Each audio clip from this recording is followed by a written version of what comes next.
स्वागत है आप सभी का। और अब आज के फोकस में स्पेशल जो हमारा फोकस उस पर आगे बढ़ते हैं। भारत दुनिया में सबसे अधिक आबादी वाला देश और सबसे तेजी से बढ़ती हुई अर्थव्यवस्था है, फिर भी हम अपनी जलवायु प्रतिबद्धताओं पर दृढ़ता से आगे बढ़ रहे हैं। G20 सम्मेलन में बोलते हुए प्रधानमंत्री नरेंद्र मोदी ने दुनिया को याद दिलाया था कि भारत ने 9 साल पहले ही अपना नॉन फॉसिल फ्यूल आधारित विद्युत क्षमता का लक्ष्य हासिल कर लिया है और हमने अब एक ऊंचा लक्ष्य निर्धारित किया है 2030 तक 50% गैर जीवाश्म स्थापित क्षमता हासिल करने का। भारत सौर और पवन ऊर्जा में भी वैश्विक नेताओं में से एक है।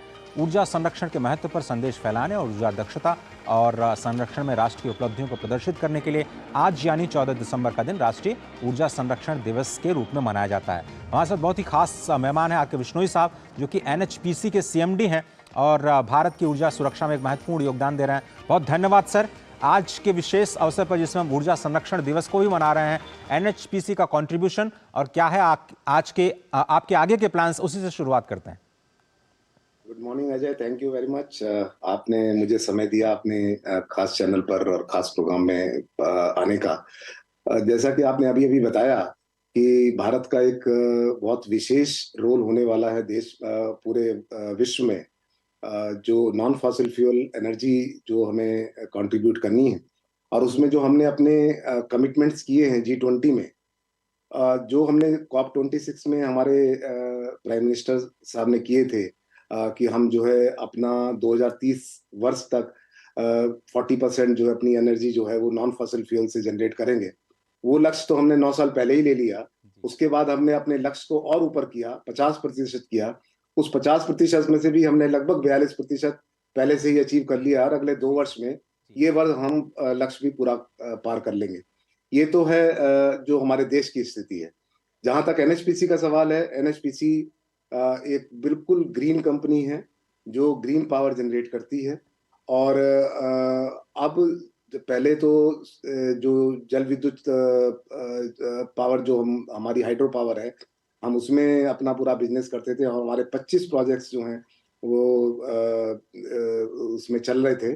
अभी हमने बहुत तेजी से सोलर और विंड में भी फोray किया है पिछले 1 साल में और अब आने वाले समय में हम अपना जो विशेष जो हमारा ध्यान है वो सोलर और विंड से एनर्जी जनरेट करके उसको हाइड्रो के साथ क्लब करके और एक ग्रीन पावर को राउंड द क्लॉक देश को सप्लाई करने का है और इसके लिए पावर कंपनी के तौर पर उभर रहे हैं। आपसे ये समझना चाहेंगे सर कि आपने कैपेक्स प्लान कितना किया है, कितना कैपिटल एक्सपेंडिचर आप 8 से 10 सालों में करने जा रहे हैं, अभी क्षमता क्या है और उसको आगे बढ़ाने का प्लान क्या है सर? अभी जो हमारी कमीशन कैपेसिटी है वो लगभग 7100 मेगावाट है और इसमें मैं आपको बता दूं कि 10,500 मेगावाट की कैपेसिटी हमारी अंडर कंस्ट्रक्शन है, जो कि बहुत जल्दी नेक्स्ट 3 से 4 सालों में उसका एक बहुत बड़ा हिस्सा जो है कंप्लीट होने वाला है। और इसके अलावा करीब 10,000 मेगावाट के प्रोजेक्ट्स जो है हमने ऑलरेडी जो हमारे पाइपलाइन में है, जिनकी क्लियरेंसेज हो गई हैं, जिनके इन्वेस्टिगेशन चल रहे हैं, वो हैं।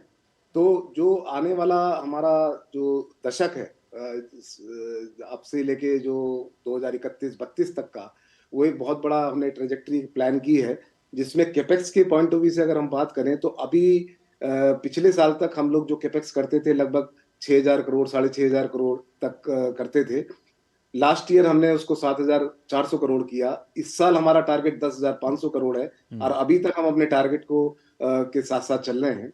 नेक्स्ट ईयर हमारा टारगेट 13,000 करोड़ है और 2030 का हमारा टारगेट है 30,000 करोड़ कैपेक्स करने का।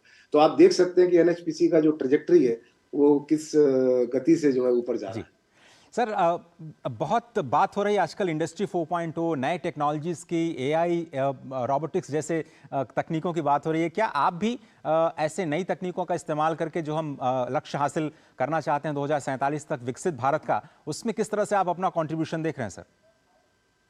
AI तो एक ऐसी टेक्नोलॉजी है अजय जी जिसके बिना इस्तेमाल किए अब आने वाले पावर सेक्टर में कोई कल्पना नहीं कर सकता, क्योंकि जिस तरह की फ्लेक्सिबिलिटीज को इंट्रोड्यूस कर दिया गया है हमारे यहाँ ग्रिड में। We have one nation one grid, जी सर। एक ही नेशन है, एक ही ग्रिड है हमारे पास और उसमें कई तरह की जो है हमारी ऊर्जा स्रोतों कई तरह के स्रोतों से आती है और उसमें कितने तरह के जनरेटर्स लगे हैं, कितने तरह के यूजर्स हैं, उन सबका अकाउंटिंग रखना, उन सबको फ्लेक्सिबिलिटी देना कि वो कहीं से भी पावर जनरेट करके देश के एक हिस्से से और देश के दूसरे हिस्से में ले सकते हैं, फिर उसकी अकाउंटिंग करके और उसका सब कुछ हिसाब जी किताब सर। करना ये बिना एआई की मदद के अब नहीं हो सकता। हुँ। और इसमें काफ़ी तकनीक की ज़रूरत है और इसमें ऑलरेडी काम शुरू भी हो गया, बहुत ऑटोमेशन हमने कर भी लिया है, हुँ, हुँ। लेकिन एक समय ऐसा आएगा कि जब ये सारा का सारा कार्य एआई की मदद से होगा।